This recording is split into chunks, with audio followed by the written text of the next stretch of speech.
Good morning. We are live on the Falcons Podcast on YouTube, but we want to bring in our Facebook group, so we're going to do that as well. Atlanta Falcons fans on All Falcons and Scott Kennedy Sports, and then we'll go and appreciate your patience as we get fired up here this morning on a pretty chilly Monday morning. Welcome in, everybody. This is the Falcons Podcast. It is Monday morning, another great Monday morning here in the Southeast. My name is Scott Kennedy. I'm in Atlanta. Over on this side over here, that's Nick Kendell. He's in Seattle. So we go coast to coast with your Falcons talk on Monday mornings. We're here every Monday, Wednesday, and Friday about 9 o'clock-ish, 9:05-ish. And it's been a very good offseason for the Atlanta Falcons, Nick. One of the things that we wanted to hit on today real quick, and then we'll get into the chat as well and see what you want to talk about, is the updated ESPN NFL power rankings. They went from the way too early power rankings to the post-free agency draft rankings, and then to a post-NFL draft power rankings. And the Falcons are up, but how up? And, is it fair? So, but first off, Nick, how you doing this morning? Doing okay. The baby slept for 6.5 hours straight last night, so we're feeling good there. Excited about that. Pretty cranky when he woke up. He's like, "Wait a second, I was supposed to wake up 2 hours ago and feed. What's going on?" But doing okay. I have some family coming to town this week. My sister, who's been in rotations and just matched for residency, is going to visit Seattle for the first time for a short spurt to only see the baby. Unfortunately, it's going to be rainy and cold. Like the time surrounding when she's here, beautiful sun, and Seattle when it's sunny. I mean, the views of the area surrounding is hard to beat. Unfortunately, not going to be so nice when she's here. So she's not going to see the hype that I have for Seattle, but that's okay. Yeah, you're knocking on the door at 12 weeks. That's about right. I think 10, 11 weeks. I got lucky with 8 with my first one, and then my second one didn't sleep till she was 10. So said I was going to pay her back, but now it's just like, okay, she's sleeping. But listen, we come in live because we like to have the conversation with y'all. And there's been a bunch of folks here that joined the chat before we even got started. And I want to say hello to some folks nice and early, like Oblivion Empire. Jason, how you doing? He says, happy Monday, everyone. Hope you're having a wonderful day and week. Enjoy the great show that these amazing hosts put on. You flatter us. That's for sure. John Harrell says, good morning, Scott, Nick, and the Falcons family. That's all y'all, with some guests coming in, that's for sure. He says, question, will we finally see Drake London and Kyle Pitts and the crew get some yards after catch with Zach Robinson as your offensive coordinator and Kirk Cousins as your quarterback, Nick? I do think that you will see some of it. The issue I have here is Kyle Pitts, you can get the ball to him on a screen and some crossers, but really what makes him special is the size and the acrobatics down the field. I never really took him as like this really dynamic, twitched up, short area yak kind of player. Now, maybe that was the scheme. We'll see if that changes. London, I think he can do it too, but he's also another down the field kind of yak guy. So where I'm expecting the yak to come from, maybe you see some Mooney there, but also Bijan Robinson. That is the yak monster there, and hopefully you're going to see him utilized in that way in that offense. We kind of seen it. It's not as a 1-for-1 because it's the Rams, Sean McVay, but the 49ers, how much yak do you see from Christian McCaffrey and getting him out usage in the pass game as well? So I think the guy that I would expect yak from the player profile to have a chance to explode would be more so Bijan Robinson. And here's where Nick and I will have a different philosophy on what is important in yards after catch. So for me, it's not even necessarily the player. Now, if you get a guy in a slot and you can make a guy miss, that's one thing. But the bulk of your yards after the catch are going to come from hitting a guy in stride. Mm-hmm. Plain and simple. You don't get yards after the catch when you're running hooks and fades all the time because they're contested catches or your feet are stopped. So I turn around, I post up, I catch the ball. I'm not getting a yard after the catch over the middle of the field. There's too many guys there. We saw way too many stationary targets under Arthur Smith. That is death for yards after catch. So can I get a guy on a slant? Can I get a guy on a skinny post, on a seam route, those type of things, on a crossing route where I hit him in motion and a big receiver can stay in motion and has a 40-pound advantage over the guys that are trying to tackle him, 50 or 60 in the case of Kyle Pitts. So for me, that's how I get yards after the catch. Now, your open area make guys miss or just flat out run away from people. Yeah, there's a couple guys on the team like that now too. But yes, John, I think this team should be much better at just take yards after the catch and what you think that might be and just hitting receivers in motion, Nick, hitting them in stride, hitting them so they can keep moving instead of having to come back to the ball, change direction all the time, or just contested catches, which is all we really seem to ever see with Drake London outside. Oh, there's Drake. Let's throw a jump ball. Okay, he got it. Man, what a catch. He's great. But some easy catch. We saw, to your point, as far as the quick screens and then yards after the catch, that's how Julio Jones was used constantly. He was used like a running back. He'd have 8 catches for 60 yards getting down the field, and then we'd wonder why he was on the bench in the red zone, because he was freaking exhausted. That's why, and beat up to get down there. So great question, Nick and John, and I think the answer from both of us is yes. We just went around 2 different ways to get it.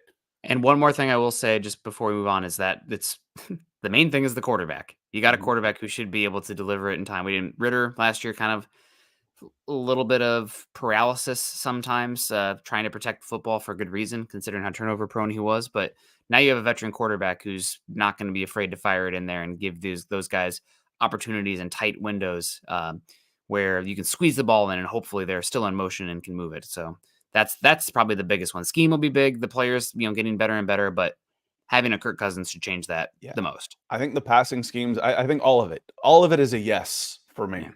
You've got the players to do it. You've got the quarterback to do it. Now can Zach Robinson scheme it up so that you're hitting guys in motion, setting them up where they can turn a short play into a long play. I mean, how many times, y'all, did we watch Jerry Rice catch a quick slant and just bust a seam and he was gone? That's where, and he wasn't a burner. He wasn't a track guy. But you know how to get quick separation, and he had quarterbacks that could get him the ball quickly and recognize those mismatches all the time. Joseph Smith, happy birthday, my friend. He says, good morning, everyone, on my 64th birthday. I hope to have many more football seasons with the Falcons. Coffee time. Should be able to get another 40 in there. Cheers to that. We got our Lion Coffee, lioncoffee.com. I got mine right here. I'm not faking it. That's one of my pet peeves of Hollywood is they always have empty cups. It's like they'll bring in a tray of cups, and you can tell they're empty. Just fill them up with water or something. No fake here. We're Lion Coffee. We got the real thing. Yeah, Joseph, absolutely. Happy birthday. We got a couple stars coming in. Want to say hello to our friends who have come in with some stars. Lance Render has broken the ice with a $5 super chat over on YouTube. He says, thoughts. Per Albert Breer, the Falcons would have prioritized interior defensive lineman Wilkins and Danielle Hunter and pivoted to Justin Fields had Cousins not signed. What would you have preferred? Oh, my preference was probably Justin Fields and a lot of free agent money. If we're saying I'd rather have Justin Fields and Danielle Hunter and it's Christian Wilkins, isn't it? Yeah. And Christian Wilkins and Justin Fields. I probably would have rather have gone that direction. I think, I'm on record. We get recorded that Kirk Cousins was probably my 4th option out there. Russell Wilson and Justin Fields or a draft pick. I didn't think Russell Wilson and Justin Fields was even feasible, honestly. But Russell Wilson's and one of the top 4 quarterbacks was probably my number 1 in the draft. And then number 2 would have been Justin Fields and a bunch of free agent money. And then number 3 would have been probably Kirk Cousins, because I kind of lumped Russ and one of the top 4 draft picks as 2 different things. I lumped them all together in one this time. So Lance, I probably would have rather gone Justin Fields and build the team around him a little bit. But again, I feel like and felt like all of those were good options. And then once I saw the contract, Nick, for Kirk Cousins with a $25 million cap hit in year 1 and a $40 million in year 2 with a 25 dead in year 3, I warmed up to it because that was cheaper than I was expecting. Yeah, I'll always take the quarterback, and I do think Wilkins and Hunter would have been great too, but we kind of saw what the NFL thought about Justin Fields. I mean, for what he went for. And I talked about it on here a lot too, when the Justin Fields market was really getting cold. It's like, well, sacks right now are death in the NFL. Turnovers are death. Sacks are a step towards death. And Fields took a lot of sacks, not playing on time, kind of broken play stuff. And with where specifically the Sean McVay, Kyle Shanahan offense operates, you got to play on time and work the middle of the field, 2 areas that Fields really struggles with. So I don't know if in hindsight he was even that heavily considered. I mean, it probably was to an extent, but once they got Cousins, the ability to operate how I perceive the offense made all the sense in the world. So yeah, getting those two guys in the defensive line would have been fine, but getting more of a sure thing and a scheme fit, especially with where this roster is set up right now with so much young ascending talent on the offensive side of the ball, you can go more expensive on quarterback when you're really cheap pretty much everywhere else on the offense. And also, how happy are you to have the guard contract there, right guard? God, his Chris Lindstrom. Lindstrom, duh. Yeah, and then Goodness. a rookie guard and Matt, a rookie contract on Bergeron right now. Yep, and even the Jake Matthews contract, not so bad given what tackles are paid. So I think it makes sense to get in Kirk Cousins. It would have been nice to have Wilkins and Hunter as well, but you're getting much more of the sure thing and the scheme fit and better on the immediacy. I mean, I would argue that from like a 3-year perspective, Cousins is a better fit than Justin Fields. It might be just a one and done kind of situation with Fields, and this is a pretty good ascending team, and you're stuck in picking, let's say, 18 next year with Justin Fields in a worse quarterback draft class. And now all of a sudden you're going to have to start paying guys. What are we doing now? So I think that Cousins is a good get. I mean, I've been on the Cousins to Atlanta train since September last year, October. So I'm definitely probably biased somewhat to that regard, but I think it's a good fit. And I think I'd rather have the more sure thing at quarterback. Yeah. And nobody's going to pick up Justin Fields' 5th-year option. He'll be a free agent. You want Justin Fields, you can go get him for cheap next year too. So if it doesn't work out, you can hedge on that. So I think the Falcons showed their hands of what they thought of Justin Fields, going back to, the original post, Lance, about what Albert said. I don't know how true that is based on the fact that Justin Fields could have been had for nothing. They passed on him in the draft. They're strike 2. And then strike 3 for me is you give a bunch of money to a Justin Fields receiver who had 400 yards receiving last year. To me, you're basically saying, we don't think Darnell Mooney was the problem. We think Justin Fields was the problem. We think the Chicago Bears was the problem. We really like this wide receiver. His lack of production was based on his quarterback and his scheme. Where have we heard that before, y'all?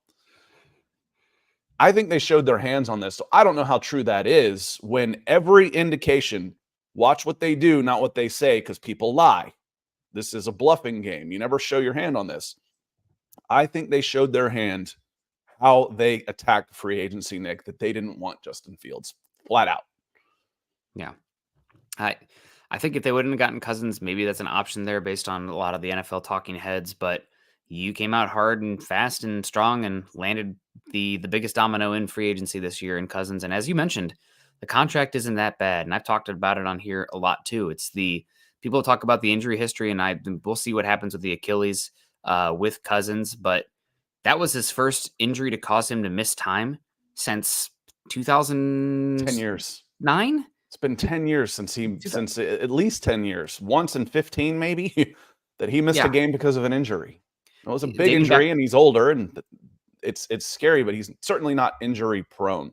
Edward Brown comes in. He says, free agency seems to have come to a slow grind. Still interested in seeing if the Falcons address the safety position before the draft. I would be very surprised if they didn't. Now, before the draft, maybe, maybe not. There's a lot of moves that can be made over the summertime too. So maybe you wait until the draft and see what you come out of, and then you make that address. I'm really surprised. There's no noise coming out of Atlanta right now. There's people linking Jamal Adams to the Atlanta Falcons as a hybrid box safety, Richie Grant replacement. We've been talking Justin Simmons a lot because we like the way he fits, but there's been no noise about veteran safeties in there. And I don't know why. Maybe they're just doing a good job of keeping that under wraps. Maybe they're not all that interested until after the draft. Let's get to the draft, see what we have, and then maybe we'll address. We know there's going to be some cheaper veteran safeties out there. I think they've got to bring somebody in. I'll just be really surprised if Richie Grant makes the team on a $4 million salary cap hit, Nick. Probably not a lot of savings with him at this point. No, it's not guaranteed in a 4th year of a second. So it's a $3.2 million cap savings against. He can save 3.2 on 3.9. So he's vulnerable. Yeah, no, that is very vulnerable. Just the safety market in general, the NFL is saying it's not a really valuable spot right now. Right. The NFL saved $103.25 million collectively this season by moving on from safeties. So there's a lot of options available. Probably something you can wait until day 3 of the draft or one of your day 2 picks, or bring in a veteran for really cheap. I mean, heck, you could probably transfer that Richie Grant money over to a veteran if you wanted to with that much savings. So Exactly. I wouldn't worry about it too much. There's going to be options available. The market is still so saturated that letting to see how the market settles a bit is probably the way to go. Keith Robbins, appreciate the stars coming in. And Troy says, how would a fellow like myself send the stars y'all are talking about?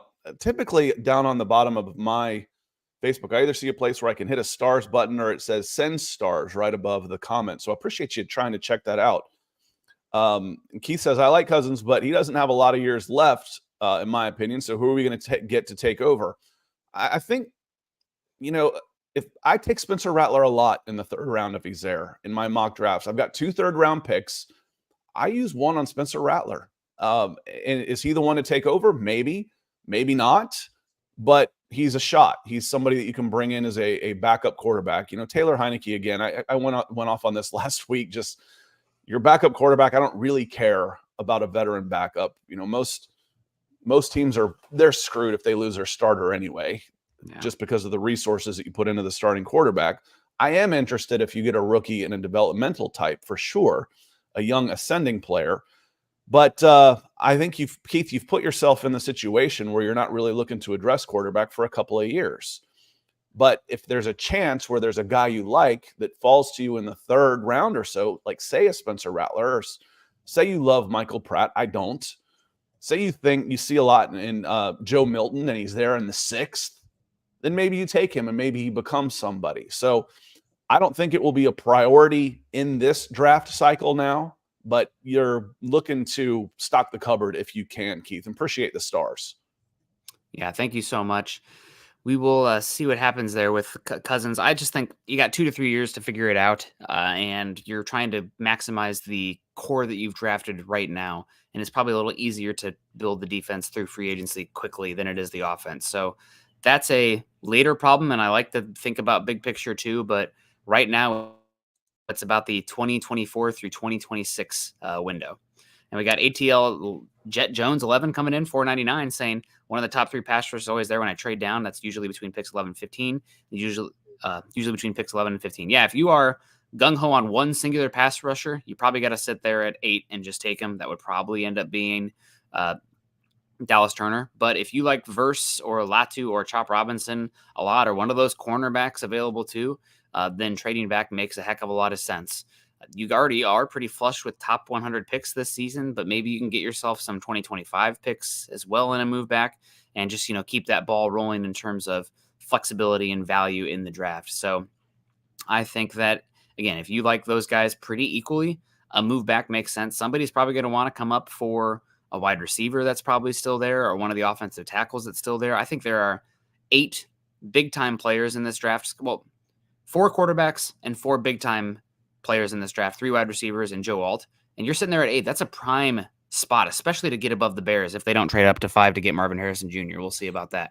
But it's a good spot. So do you love Dallas Turner so much that you wouldn't take, 2 extra top 100 picks on top of another good defensive player there at pick 11 through 15? I don't know, Scott. I mean, we both love the multiple shots and the draft assets when possible. But we'll see what happens. ATL, I do the same thing, and I see who falls to me: Jared Verse, Latu, or Dallas Turner. One of the problems you have in making these trades is 2 of the guys I like making these trades with would be 11 and 12, the Minnesota Vikings and the Denver Broncos, and neither one of them has a second-round pick. The Raiders do. The Raiders pick at 44, but the Vikings do not have a second-round pick. So, can I, and I'll hit Devron. I see you coming in here. I'm going to follow, and then Bonnie's Bluff Gaming, or Boney's probably, with the skull and crossbones there. Boney's Bluff Gaming. I'll come back to you on this. I'm going to hit Devron here and roll it right into this, because he says, I pray the Vikings trade for our 8th with their 2 firsts, and we double dip at pass rush, Turner and Latu. So 11 and 23 might be a little tough, but you know who might be sitting there at 23 if you get, let's say you get one of those pass rushers? Cooper DeJean. I might be able to get my corner my cornerback 2, somebody like that with the 23. Now, if I start a bidding war, that seems awfully expensive. But if I start a bidding war, would you rather have 23 or would you rather have the Denver Broncos 2025 number 1 and wait a year? I might wait for the Denver Broncos number 1 in 2025. But if I can start a bidding war, maybe I can get 2 firsts for that number 8 pick right there. Trade down, get my pass rusher.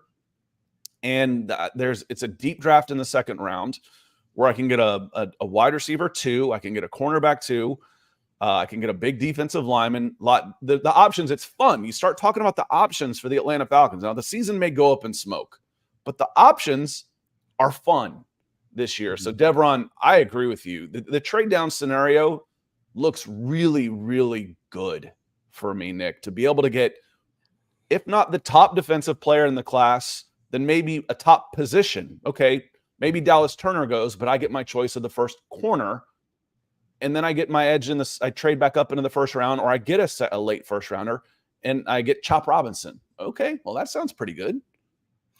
Yeah, the one thing I will say about the trade down, 11 to 8 isn't probably going to net you 2 first-round picks. And the reason I say that is you're probably out of polling position in the quarterback draft market. Yeah, you got one of those 4 has to drop back, has to fall to 8 in order to get another first rounder. One of the 4, and I don't know if they're going to be patient enough. I don't think the Vikings, I don't think the Broncos, Raiders. I don't think the Raiders are going to be patient enough to wait and see if one of those quarterbacks falls to 8. I think they will try and move up to 4, maybe 3, Nick. 3 doesn't make any sense to me. 4 does. And I would eat a pine cone if somebody trades up for the 5th quarterback also in this, based on what we're hearing. There's plenty around here for pine cones come down like deep fry pine cone artillery fire here in Georgia. Yeah, I can't imagine somebody trading up for the 5th quarterback based on what we've heard from the league. Now, crazy things always happen. But like Albright the other day talking about the Broncos at 12, taking Bo Nix. He's like, they could take him at 12, but he's not going to come off the board for anybody else another 30 picks later. So that's, who knows, right? But that's one where you're probably out of polling position for the quarterback trade market. But offensive tackle 1, I can imagine a bunch of those teams in the 15 to 24 range would love to come up and get offensive tackle 1 of the top 3 wide receivers 2, Brock Bowers, maybe the edge 1 also. So it's interesting to think about and talk about. You're in such a prime position. You probably need defense, but the top 8 players are probably offensive guys. So what does that mean for where you line up? It means I can come back a little bit and get either the top edge or top corner or number 1 or 2. There's a lot of good options there for sure. Or if everybody moves up, someone's got to fall. If Joe Alt goes in the top 7, that means one of those guys comes down. If it's one of the quarterbacks, great. But I don't think I can't imagine. I don't think teams are going to be patient enough to wait for 8 for one of the quarterbacks. Great comment. We're with you on this. And I don't mind double dipping. Every once in a while, Chop Robinson's still sitting there. I'm like, well, I took Dallas Turner in the 1st. Yeah, but I need 2 edges. I really do. And my cornerbacks just got a lot better because of Dallas Turner and Chop Robinson coming off the edges, with Arnold Ebiketie coming in as well. So Boney's Bluff Gaming, thank you for being patient, my friend. He says Kirk was the best free agent option, and on some boards, BBG, period. He was the number 1 free agent. It was either NFL.com or ESPN. One of them had him number 1, and one of them had him number 2. So not just for the Atlanta Falcons, not just for quarterback, but the best free agent, period. And we aren't in a position to draft a day 1 starter, going back to what we were talking about. Also, you guys are doing a great job. Much love. Thank you, sir. Appreciate the support. It makes it a lot easier and a lot more viable for us, so we don't have to, get in trouble with the wives when we get support like this from people like you. It enables us to do more of these things. So you notice we've been doing the 3 days a week now instead of just 2 on Falcons Podcast because of the support that y'all show us, and we certainly appreciate it. But yeah, again, it wasn't my number 1 option, but I've been through, if you're an Atlanta Falcons fan over 30, you've been through a long time. And for me, I would have rather been able to say I got my franchise guy, but this was also when we started making these opinions, Nick, this was before everybody started talking about JJ McCarthy going that high, going in the top 6. I don't want to trade up for him. I don't want to move up for 8. I wanted to get him at 8. Or, if for some reason Drake May fell, I wanted to get him at 8. I didn't want to trade up. So that's changed a little bit in the last month, Nick, on, when we're making our opinions on what the best option is. Those quarterbacks might not even be available at 4. I mean, at 8, apologies. Those 4 might not be available at 8.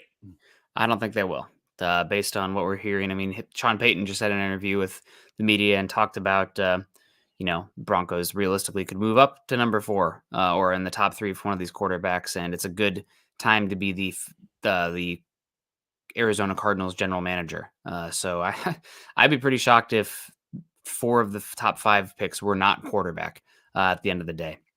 And Ryan Adonis, this is very true. We always talk, we talk and talk, and this is what we're hearing, but it's when the draft actually happens, surprises happen. Teams value guys differently. There's always surprises, and that's what makes it so fun. Especially when you get into that. It's hard not to get in the draft Twitter, draft media echo chamber. Yep. But he says, let's not act like there won't be a surprise in the top 8. I could see someone like Dallas Turner or a cornerback get taken when we all think the top 3 wide receivers and quarterbacks will be taken in the top 8. I would be pretty surprised if the 3 wide receivers and the 4 quarterbacks were not taken by 8 overall, but surprising things do happen all the time. So there's been so much talk about it dating back to like December even, Scott, besides the JJ McCarthy stuff, but like the top 3 wide receivers and top 3 quarterbacks, but surprising things happen. I mean, would you be shocked right now, Scott? I guess this is kind of coming full circle because it reminds me of CJ Stroud last year, but like Drake May slips into like pick 5 or 6 and goes to the Giants or somebody trade up with McCarthy going higher than them. I mean, we're in that time of year, I guess. No, I think, top 6 for Drake May, again, that's not slipping. That's slipping from 2, but, it's not, his stock is falling. There's just other guys that have been good, but I think this was a great point. It's one of the reasons I highlighted it, Ryan, because there's always at least one that surprises you a little bit. Last year, I think it was Devin Witherspoon was a little bit of a surprise to go at 5. Was like, okay, well, that means someone else is now available, because we weren't sure where the floor was going to be on Jalen Carter, because Jalen Carter was a top 3 prospect in the draft last year. He just, there was things other than football. The next year, I think we were a little surprised that Derek Stingley Jr. went 3rd overall and was the first cornerback taken. Because we were mocking Sauce and Stingley to the Falcons at 8 a lot of times. And it didn't quite work out that way. And I think we got the top 7 right, though. It's like there's 7 guys we'd really like. Where did the Falcons pick? 8. They pick 8. And now it's like, now what do you do? Do you go wide receiver? Do you go with the best player in the draft with Kyle Hamilton? Those type of things. So, yeah, there's lots of those. And Stephen B says, I'm not convinced that Kirk 4 for 180 was better than Darnold for 1 for 12. Now let's do the real numbers on this, Stephen, how it actually affects the Falcons. Kirk is 25 this year. And then next year, if Darnold plays really well and answers your question, is Kirk better at 25 than Darnold at 12? Yes, for God's sakes, yes. I don't want Darnold at all. Yeah. At all.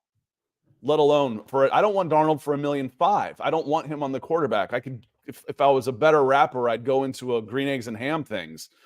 I don't want Darnold on Sunday. I don't want him on Fun Day. No.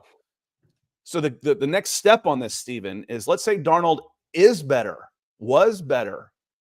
What's he going to cost you in the next contract? Let's use Baker Mayfield as an example. What did Baker get this year? Someone in the neighborhood of 30? Yeah. Okay, so Darnold for 1 for 12, 2 for 30. Well, Cousins is only 2 for 40 the next year. So again, it's not 180. If the Atlanta Falcons, everybody listen up. I'm going to shout it from the back. If the Atlanta Falcons pay Kirk Cousins $180 million, he's probably got 2 Pro Bowls and played lights out, because it's a 2-year contract with options. They don't have to take him. They do not have to take those options. It's a $25 million cap hit this year. It's a $40 million cap hit next year. That's 65. Then they have a $25 million dead cap if they decide to move on. So that's the real terms. The finances aren't a problem for me with Kirk Cousins anymore. Not at all. Now it's, can he play? Mhm. Is he going to diminish? How's he going to come back from injury? How's he going to fit in Atlanta? All those things. All that is what's going to be the difference in this team. Not, oh, you paid Kirk Cousins so much money, you can't do anything else. His contract isn't a problem. Yeah. He's really, I don't understand what happened with Minnesota to the extent that they weren't going to pay him. I guess Minnesota has a core that's really about to get very expensive very fast. So Atlanta could probably kick up the guarantees and make that a little bit more palatable to swallow versus the Vikings. But great, good contract, going to be a good player. We'll see what the ceiling is with him. I understand a lot of people, he's only been, I don't know who was in here, 500 record or better so many times. But hard path with the Packers. And I think he's a really good scheme fit. And he's been playing the best, literally, he's been playing the best football of his career the last 2 seasons before the injury. So somebody with, they're protecting quarterbacks a lot. He's not like a Russell Wilson quarterback where he's very dependent on chaos, the deep ball, and broken plays. No, it's the opposite for Cousins. Like, can he actually hit the broken play stuff from time to time? That limits his ceiling. But as far as operating in time within the system, he's going to be a good quarterback. So I'm excited to see what he can do with Robinson here in Atlanta with all the weapons they have. Keith says we got one more super, and then we got a bolt for on our Mondays. He says, Keith Robbins, I see all this stuff about Caleb Williams. Do you believe any of it? As far as the negativity about prima donna this, and he wants a piece of ownership that, and he won't play for the Bears. Do I believe any of it? No, I do not. And it quieted down a lot when it didn't work. There was a pretty good smear campaign going against Caleb Williams through much of the fall. I don't know where it comes from. There's a lot of people that stand to benefit if Caleb Williams is not the number 1 overall pick. Didn't work. He's that good. He is that good of a prospect that it didn't work. So who have we heard that about recently in the last 3-4 weeks or so since it didn't work on Caleb Williams? Whose stock is dropping now? Drake May. All of a sudden, he's the guy. Crap. It didn't work on him either. He's teams are pretty locked in him at 2 and 3. No, I do not, Keith. I do not believe it at all. I think he is a fantastic NFL prospect and well deserving of being number 1 overall. He would have gone number 1 overall last year. He would have gone number 1 overall the year before that. And then it would have been a pretty good competition with him and Trevor Lawrence for number 1 overall in 2021. So he's the best prospect since Trevor Lawrence, which has been 3 drafts ago already. Yeah, with Caleb Williams, I know that there was an outright lie that got a lot of popularity. I see people share it all the time. Still, it's like, oh, he's going to demand ownership. No, he's not. That's just fake news. Sorry, that's so stupid. You can't do that anyway. You can't be an active player. That's ridiculous. Yeah, that was just fake. So I don't know. That's somebody just put something out there, and people I don't like Caleb Williams already. Now I have a reason to really double down and not like him. I know there was a little bit of concern about how he's wired from a lot of coaches going into the combine, and then coaches that are at the top met with him and said, "Yep, we're not concerned anymore." He's a little bit different, but he is apparently brilliant in terms of the whiteboard and film stuff. And they don't have questions about the work ethic or anything like that. He's not as much, a clean cut, yes, sir, pardon me, ma'am, person. The concerns with Williams are more so, I know there's some concerns about his father and some of the team surrounding him, but not as much Williams. So there is a little baggage, but once teams sat down with Williams, everything that I heard is that they were blown away by the football mind and the person, and they had no questions coming out. Yeah, you wonder about transfers a little bit, but it's becoming so common. More guys transfer than don't. So doing just fine. Richard Navarez, he's coming in with a question, and then we're going to bolt out of here. Richard Navarez came in with a super. Thank you, sir. Thank you. And his follow-up question was, how do you guys feel about Lake, defensive coordinator? Fans seem to like Nielsen. However, I feel he was a bit overrated considering we did have an easy schedule. I'm hopeful Jimmy can improve our defense even further. I think Nielsen did a really good job with what he had. And what really impressed me about that, Richard, was all the new pieces, how they came in and played together pretty well. When you're talking about the first 11 new starters last year, and then you bring in Nate Landman also, but Jeff Okudah, let's go front to back. You go Calais Campbell, David Onyemata, and then the linebacker, Nate Landman had to come in, and Jesse Bates, I said Jeff Okudah already. I'm forgetting Caden Ellis was another. So there's 5 or 6 new starters, and I thought they played really well still needed a little bit of help on the edge, and the Falcons still need help on the edge. Falcons still draft edge for me is where I still want them to go on this, unless Marvin Harrison Jr. drops to number 8 for some reason, because people say, well, he didn't run. He's not working out. We don't want him anymore. Since I titled the show this and didn't actually really talk about it, the Falcons moved up several spots. They were 26 on ESPN's first power rankings, and they moved up, I believe. I put down what they finished, and then I have to put it in the link. They moved up, and they didn't move up as far as I thought, to be honest with you. They only moved up 7 spots to number 19. Now, we've seen them as high as the 10th or 11th best Super Bowl odds right now, but part of that is based on the schedule. I think they still have some holes on defense that they need to address. You still have questions about the viability of Kirk Cousins and that Achilles of his, and will he fit in? Will he come back and play to a similar degree that he did last year? If he does, 19 is about as low as you're going to see them. Nick, I'm going to close this out because we got to run. I want to say a special thank you to our Super Chat superstars, Richard Navarez, Devron Beard, Boney's Bluff Gaming, Keith coming in over on YouTube, the other Keith on Facebook as well, Atlanta Jet Jones, appreciate you, Edward Brown, and Lance Rendar, help me out with that one. Hit me up on Twix and say, hey, this is how you pronounce my name, dummy. I'll listen. And then a happy birthday to Joseph Smith. We will be back on Wednesday. We will do another mock draft. The PFF, Nick, has updated their draft board. It's considerably more realistic, and we can do all of those type of things. So we'll do another mock draft on Wednesday. Until then, I hope you all have a great Monday afternoon. We appreciate you joining us. We'll see y'all later. Peace.